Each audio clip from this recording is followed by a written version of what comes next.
Growing up a huge fan of Konami's Legend of the Mystical Ninja, the long-awaited American follow-up, Mystical Ninja Starring Goemon, was once up there with Ocarina of Time as my most anticipated N64 title.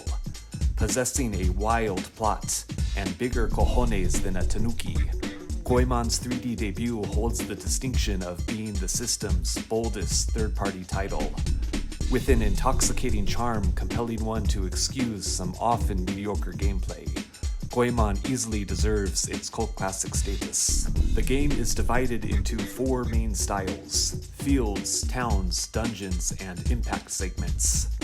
Obviously constructed while the team was learning 3D, the fields are inefficiently designed, but still a pleasure to explore, and packed with enemies to bash for some cash. Covering much of Japan's topography, you'll travel seasonal plains, formidable temple grounds, majestic bamboo forests, creepy caves, the spooky mountains and frigid oceans of Hokkaido, and a miniaturized replica of Mount Fuji. Even the Tottori Sand Dunes are referenced. Summoning a shrieking dragon allows for fast traversal. Towns are consistently disorienting, with an overly reactive camera making it difficult to familiarize with fairly simple layouts.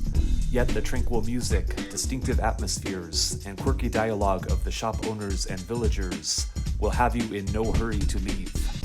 Despite the primitive 3D engine, dungeons fare better with improved camera positioning. Playing like early Zelda games, you're tasked with outlasting enemies and traps, while searching for keys to advance towards bosses fought on foot and in the cockpit. Beginning with a most astonishing cutscene, your giant robot Impact skates through a destructible on-rail stage to earn ammo funds, followed by whacked-out first-person fisticuffs. Goemon, Ebisumaru, Sasuke, and Yae may be toggled at any point during the journey, their distinctive weapons and abilities substituting for a traditional inventory. You're challenged to an array of bizarre mini-games along the way. A shrunken Ebisumaru must loot a temple's cupboard, attempting to steal snacks while avoiding the sights of a monk with the munchies. Later on, Yae is bestowed a mermaid transformation upon ascending an underground waterfall. The bafflingly generous soundtrack contains enough music to fill a much longer journey, some true gems being tragically underutilized. The series often borrows 70s American funk, Ghost Toy's Castle obviously being inspired by Herbie Hancock's Chameleon. Even with a wonky frame rate and sub-Mario 64 graphics, the naturalesque beauty recreated throughout the game easily draws players in.